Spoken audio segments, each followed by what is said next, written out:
ఈరోజు వీడియోలో నేను ఇంగ్లీష్లో బాగా మాట్లాడటానికి గుర్తుపెట్టుకోవాల్సినటువంటి విషయాలను గురించి నేను మీకు వివరిస్తాను. ఈ ఛానల్ని మీరు కొత్తగా చూస్తున్నట్లయితే దయచేసి సబ్స్క్రైబ్ చేయండి, షేర్ చేయండి, కామెంట్ చేయండి మరియు లైక్ చేయండి. ఇక వీడియోలోకి వెళ్దాము. ఇంగ్లీష్లో బిగినర్స్ ఏం చేయాలి అంటే సెంటెన్స్ స్ట్రక్చర్ మీద శ్రద్ధ పెట్టాలి. అంటే వాక్య నిర్మాణం ఎలా ఉంది అనేది శ్రద్ధ పెట్టాలి. మొదట రెండు రకాల స్ట్రక్చర్స్ చాలా ఇంపార్టెంటు. ఒకటి సబ్జెక్టు ప్లస్ వెర్బు, రెండవది subject plus verb plus object. So ఇంగ్లీష్లో వాక్యం సాధారణంగా సబ్జెక్టుతోని మొదలవుతుంది. సబ్జెక్ట్ అంటే కర్త అని అర్థము. అలాగే వెర్బ్ అంటే క్రియ. క్రియ అనేది పనిని కానీ స్థితిని కానీ సూచిస్తుంది. అలాగే subject plus verb plus object. Object అంటే ఏంటంటే కర్మ అని అర్థము. అంటే ఈ పనిని రిసీవ్ చేసుకునేటటువంటి దాన్ని ఏమంటామంటే మనం ఆబ్జెక్ట్ అంటాము. సో బిగినర్గా మీరు మాట్లాడుతూ ఉన్నప్పుడు ఈ సబ్జెక్టు ప్లస్ వెర్బు కానీ సబ్జెక్టు ప్లస్ వెర్బు ప్లస్ ఆబ్జెక్టును ఫాలో అవుతున్నారా లేదా అనేది గమనించాలి. ఆ తర్వాత మనం ఇంగ్లీష్ నేర్చుకుంటూ ఉన్నప్పుడు రకరకాల సెంటెన్స్ స్ట్రక్చర్స్ మీద మనం శ్రద్ధ పెట్టచ్చు. సో దీనివల్ల ఇంగ్లీష్ మాట్లాడడానికి ఎంతగానో ఉపయోగపడుతుంది. రెండవది ప్రతిరోజు ప్రాక్టీస్. ప్రాక్టీస్ అంటే సాధన.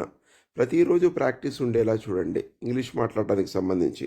ఎందుకు అంటే ప్రాక్టీస్ చేయడం వల్ల ఏమవుతుంది అంటే డెఫినెట్గా మనకు కాన్ఫిడెన్స్ లెవెల్ అనేది పెరుగుతుంది.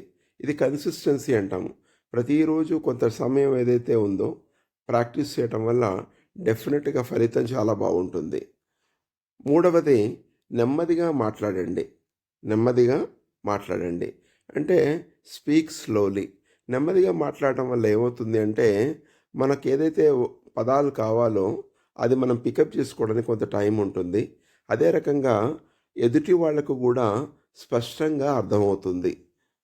నాలుగవది ఒక వాక్యానికి మరొక వాక్యానికి మధ్య గ్యాప్ ఇవ్వండి. బిగినింగ్లో మనం ఇంగ్లీష్ మాట్లాడుతున్నప్పుడు ఒక వాక్యము అయిపోయిన తర్వాత ఒక 2 to 3 సెకండ్స్ గ్యాప్ ఇచ్చి మళ్ళీ మరొక వాక్యాన్ని మొదలుపెట్టడం మంచిది.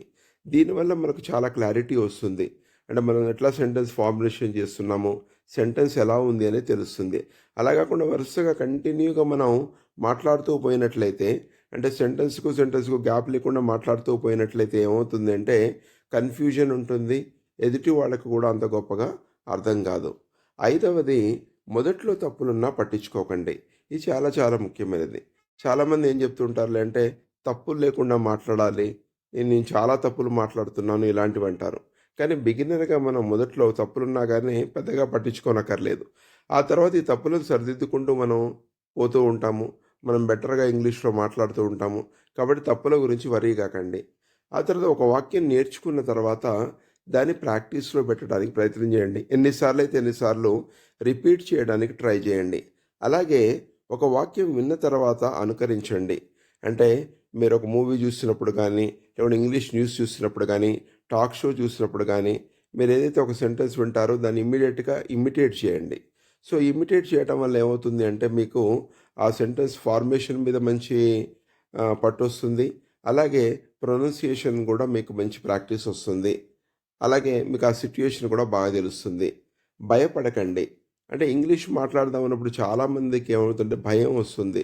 నేను తప్పు లేకుండా మాట్లాడుతున్నా లేదా, లేదా నేను మాట్లాడుతున్న ఎదుటి వాళ్ళకి అర్థమవుతున్నదా లేదా, ఇలాంటి ఆలోచనలన్నీ వచ్చి మనం ఎవరైనా ఏమైనా అనుకుంటున్నారేమోనని భయం వస్తుంది. కానీ మీరు భయపడకండి. భయపడకుండా మీరు మాట్లాడటం అనేది ప్రాక్టీస్ చేయండి. అలాగే మాట్లాడే ప్రాక్టీస్ చేయండి. ఎప్పుడైనా సరే మీరు గుర్తుపెట్టుకోండి, ఇంగ్లీషు చాలామంది ఏమనుకుంటారండి ఎంత పర్ఫెక్ట్గా నేర్చుకున్న తర్వాతనే మాట్లాడుతూ ఉంటారు. అలా కాకుండా ఇంగ్లీష్ నేర్చుకుంటూనే మాట్లాడే ప్రాక్టీస్ అనేది ప్రధానంగా ఉండేలా ప్రతిరోజు చూడండి. దీనివల్ల మంచి ఫలితం ఉంటుంది. అలాగే ఊత పదాలను గుర్తించండి. అంటే మీరు మాట్లాడుతున్నప్పుడు మొబైల్ సాయంతో రికార్డ్ చేయండి. అప్పుడు మీకేం తెలుస్తుందంటే ఏ పదాలను మీరు పదే రిపీటెడ్గా ఉపయోగిస్తున్నారో తెలుస్తుంది. వాటి యొక్క వాడకం మీరు తగ్గించండి. అనటము, లేకుంటే అండ్ అనటము, బికాజ్ ఆఫ్ అనటము, కొద్దిమంది పదే ఆ పదాలను భయం కొద్దీ ఉపయోగిస్తూ ఉంటారు. సో అలా కాకుండా వాటిని మనం ఐడెంటిఫై చేసి అవి మాట్లాడకుండా మీరు ఇంగ్లీష్లో మాట్లాడే ప్రాక్టీస్ చేయండి. అలాగే చెప్పిందే చెప్పకండి. కొన్నిసార్లు ఏమవుతుందంటే మనం ఇంగ్లీష్ మాట్లాడుతున్నప్పుడు భయపడి ఒక వాక్యం చెప్తాము. మళ్ళీ ఆ వాక్యాన్ని మళ్ళీ మొదలుపెడతాము. మళ్ళీ ఆ వాక్యం కరెక్ట్‌గా ఉందా లేదా మళ్ళీ చెప్తుంటాం. అలా తప్పులు ఉన్నప్పటికీ కూడా చెప్పిందే చెప్తూ వెళ్ళకండి. సో, దీనివల్ల ఏమవుతుందంటే మీకు మళ్ళీ నెక్స్ట్ సెంటెన్స్ మీద దీని యొక్క ఎఫెక్ట్ పడుతుంది. కన్‌ఫ్యూజన్ అనేది పెరుగుతుంది. కాబట్టి ఇలా చేయకండి. ఆ తర్వాత స్పష్టతకు ప్రాధాన్యం ఇవ్వటం. అంటే మామూలుగా మనం ఇంగ్లీష్ ఎందుకు మాట్లాడుతున్నాం? ఏ లాంగ్వేజ్ అయినా ఎందుకు మాట్లాడుతున్నాం అంటే కమ్యూనికేషన్ పర్పస్ అని గుర్తుపెట్టుకోండి. అంటే మోర్ దెన్ మనం గ్రామరు ఇవన్నిటికంటే కూడా కమ్యూనికేషన్ చాలా ఇంపార్టెంట్. కమ్యూనికేషన్ ఎందుకు చేస్తున్నామంటే ఎదుటి వాళ్ళకు అర్థం కావాలి. ఎదుటి వాళ్ళకి అర్థం కావాలి అంటే మనకు చాలా క్లారిటీ ఉండాలి. కాబట్టి క్లారిటీకి మీరు చాలా ప్రాధాన్యత ఇవ్వండి. అలాగే ఇంగ్లీష్ వొకాబులరీని పెంచుకోండి. ఇది ఇంపార్టెంట్. మనం ఇంగ్లీష్ మాట్లాడుతున్నప్పుడు చాలాసార్లు ఇంగ్లీషు మాటలు సరైన సందర్భానికి తగ్గట్టుగా గుర్తుకు రాక తడబడుతూ ఉంటాము. కాబట్టి ఇంగ్లీష్ మాట్లాడే ప్రాక్టీస్ చేస్తూనే ఇంగ్లీష్ వొకాబులరీ లేదా పదజాలాన్ని పెంచుకునేటటువంటి ప్రాక్టీస్ చేయండి. అంటే రోజుకో 2, 3 కొత్త పదాలు ఆ పదాలను సెంటెన్స్‌లో ఎలా ఉపయోగిస్తున్నారో నేర్చుకోవటం. అట్లాగే కొన్ని ఫ్రేజల్ వెర్బ్స్‌ను ఉపయోగించడం. అలాగే ఈడియమ్స్‌ను కూడా నేర్చుకోవడం.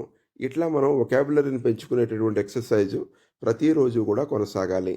అట్లాగే సంభాషణల మీద దృష్టి పెట్టండి. ఇది ఇంపార్టెంట్. ఇంగ్లీష్ మాట్లాడడానికి కాన్వర్జేషన్స్ మీద మనం కాన్సంట్రేట్ చేయండి.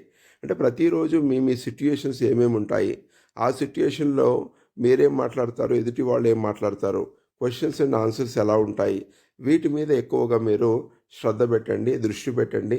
అప్పుడు ఇంగ్లీష్‌లో మీరు బాగా మాట్లాడగలుగుతారు. అలాగే ఖాళీ సమయాలను ఉపయోగించుకోండి. చాలామంది ఏమంటారంటే ఒక లాంగ్వేజ్ నేర్చుకునేటప్పుడు టైం లేదు అని అంటుంటాం. కానీ మీరు ప్రతిరోజు ఖాళీ సమయాలను ఐడెంటిఫై చేసి ఈరోజు మొబైల్ మన చేతిలోనే ఉంది కాబట్టి ఆ ఖాళీ సమయాలలో మీరు ఇంగ్లీష్ వొకాబులరీ నేర్చుకోవడానికి, ఇంగ్లీష్ మాట్లాడే ప్రాక్టీస్ చేయడానికి ఆ సమయాలను మీరు ఉపయోగించుకోండి. అలాగే ప్రతిరోజు కొంత టైం ఇంగ్లీష్‌కు కేటాయించండి. నేను ఇంతకుముందే చెప్పాను. ప్రతిరోజు కూడా ఒక రూల్‌గా పెట్టుకోండి.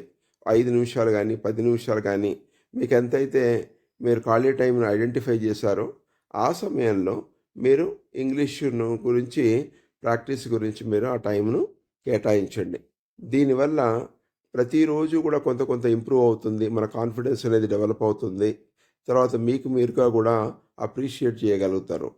సో, ఇలా మీరు ఏం చేయాలి అంటే ఈ ఈ పర్టిక్యులర్ అంశాలన్నిటి మీద మీరు శ్రద్ధ పెడితే డెఫినెట్‌గా కొద్ది రోజుల్లోనే మీకు మంచి ఫలితం ఉంటుంది. మీరు ఇంగ్లీష్‌లో బాగా మాట్లాడగలుగుతారు. ఈ ఛానల్‌ను మీరు నచ్చినట్లయితే దయచేసి సబ్స్క్రైబ్ చేయండి, షేర్ చేయండి, కామెంట్ చేయండి మరియు లైక్ చేయండి. సో, ఈ వీడియోను ఓపికగా చూసినందుకు మీ అందరికీ ధన్యవాదాలు. Wish you all the best and thank you.